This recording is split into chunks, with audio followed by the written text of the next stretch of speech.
The apartment complex had a name that sounded like it belonged in a brochure: Willowcrest Residences. 2 words meant to conjure quiet mornings, fresh paint, and the kind of calm you could buy if your credit score was high enough. The sign at the entrance was metal and tasteful, the landscaping trimmed into obedience, the pathways lined with little solar lights that glowed like reassurance after sunset. Michael Harris used to like those lights.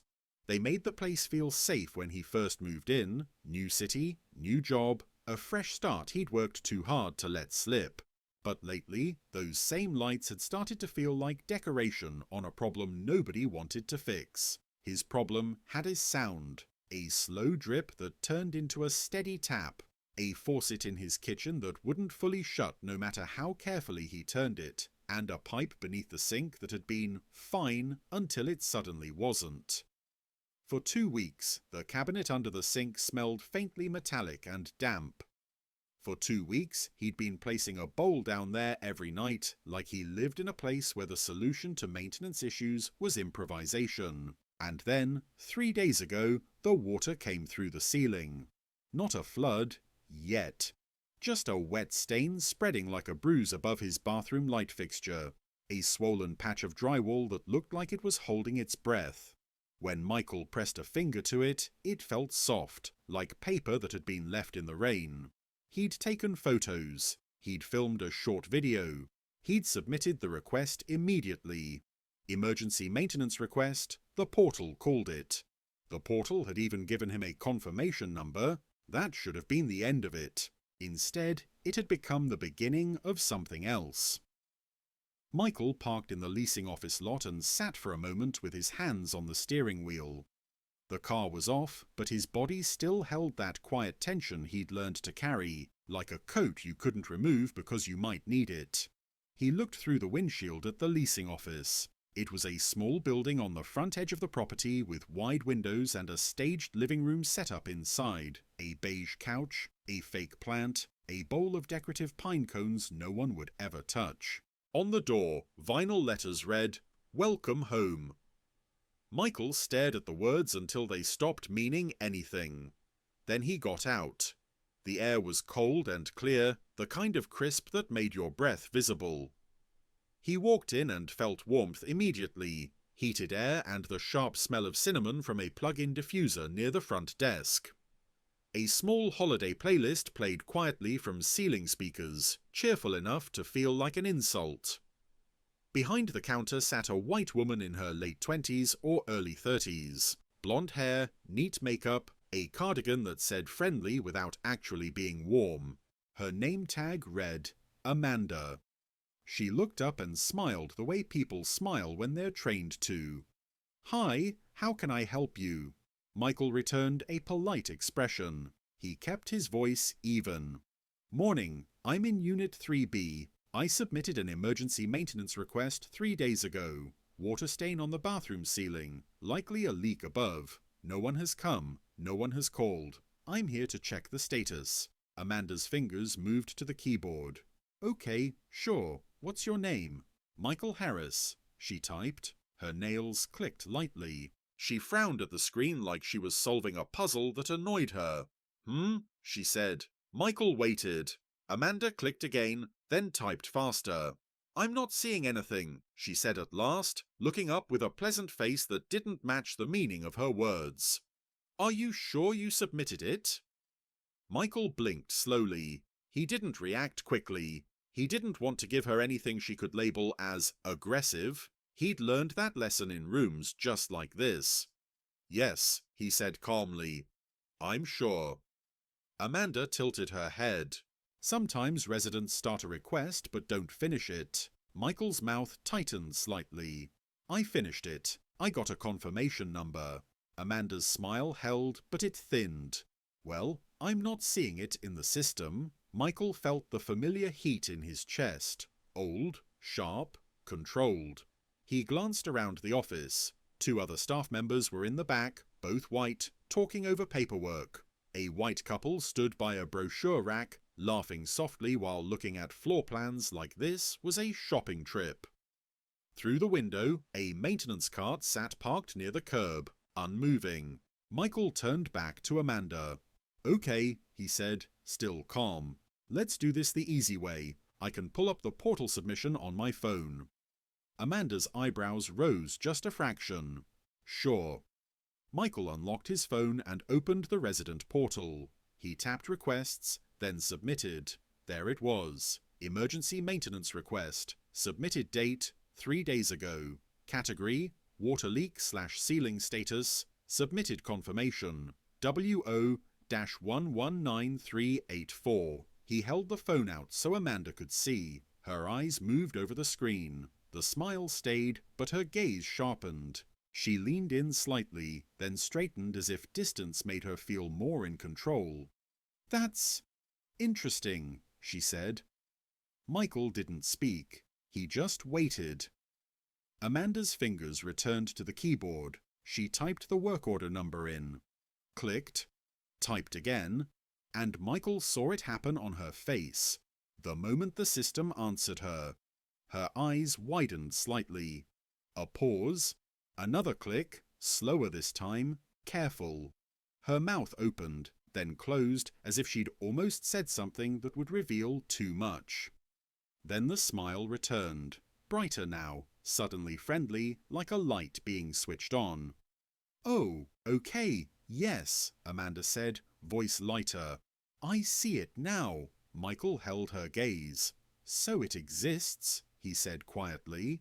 Amanda laughed a little, not because anything was funny, but because laughter was a way to soften an error and make it disappear. "It wasn't pulling up under your name for some reason," she said, "but yes, it's here." Michael's tone didn't change. "It wasn't pulling up under my name, until you entered the work order number." Amanda's eyes flicked away. "Well, the system can be finicky." Michael stared at her. The office felt too warm suddenly. He thought about the cabinet under his sink, the soft drywall, the way he'd slept lightly for 3 nights, waking up twice to check if the stain had grown, as if he was on watch in his own bathroom. He swallowed once. "What does the work order say?" he asked. Amanda clicked around. "It says, submitted, emergency, water leak, and..." Her eyes scanned. "No technician assigned." Michael's jaw tightened. "No one assigned in 3 days." Amanda's smile stayed in place like it was taped on. "We've been really busy. A lot of requests this week." Michael nodded slowly. "Busy is one thing. But this is water. This can become mold. This is structural." Amanda's lips pressed together. "I understand." But her eyes didn't show understanding. They showed the kind of impatience people wear when they want you to accept your inconvenience quietly. Michael's voice stayed calm, but it lowered slightly. Less customer service, more reality.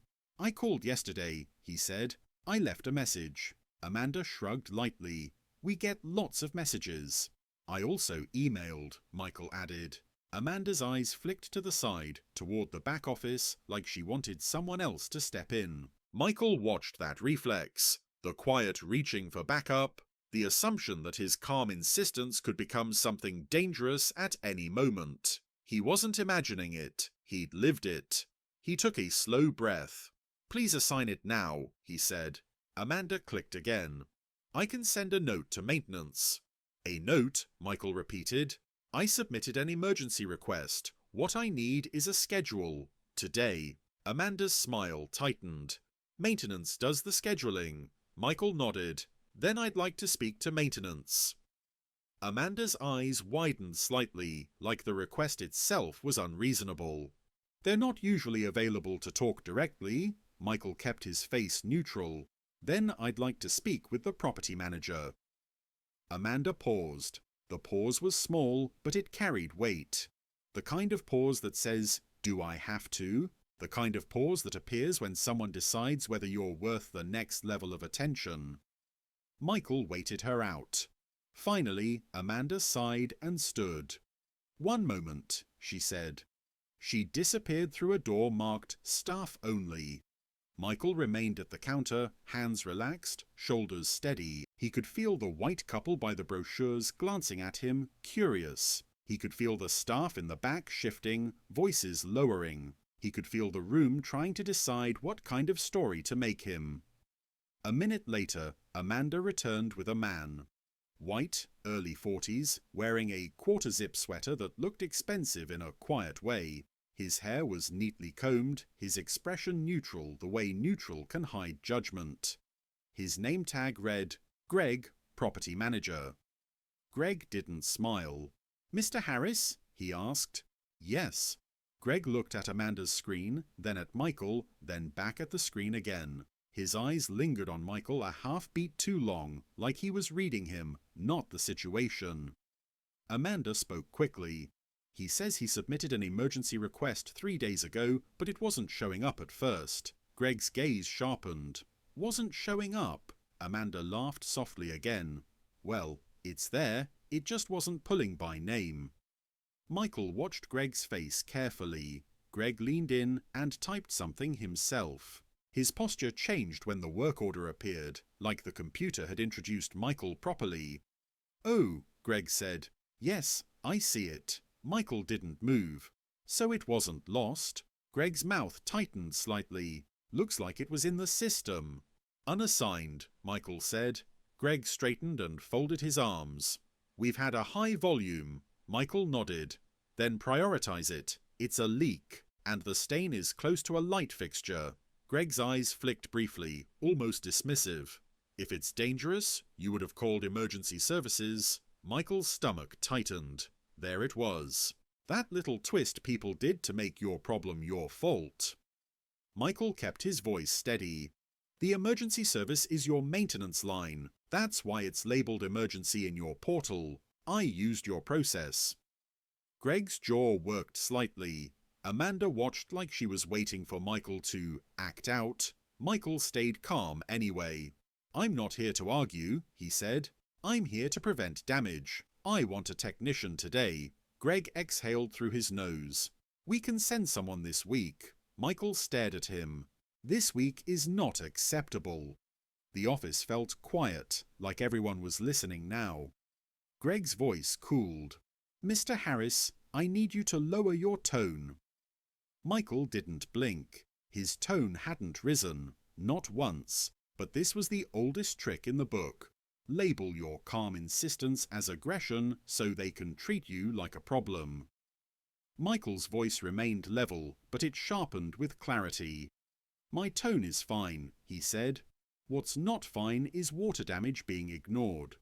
If you want, I can show you the video from last night. The drywall is swelling." Greg's eyes flicked to Amanda again, a silent exchange. Greg shifted gears. "Let's not escalate," he said, and the irony of the word made Michael's jaw tighten again. "I'll see what I can do." Michael nodded.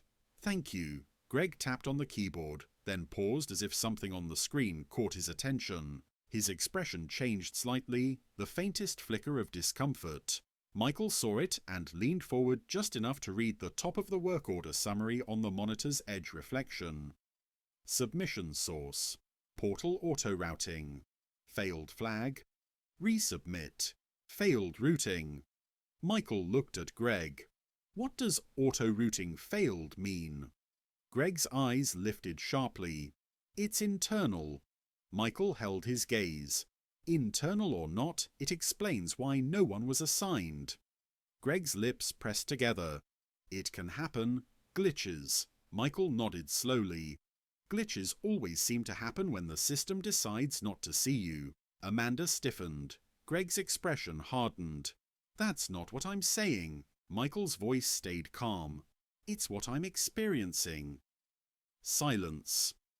For a moment, Greg looked like he wanted to end the conversation by authority alone.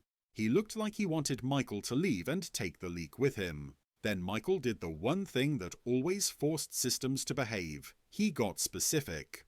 "I want the work order escalated," he said. "I want it assigned today, and I want confirmation, email or text, with the technician's name and arrival window. If the leak worsens, I'll also need documentation that I reported it and that the request sat unassigned." Greg stared at him. Michael stared back, calm and steady. Finally, Greg exhaled, short and controlled. "Fine," he said. I'll assign it now. Amanda's fingers hovered above the keyboard like she'd been waiting for permission.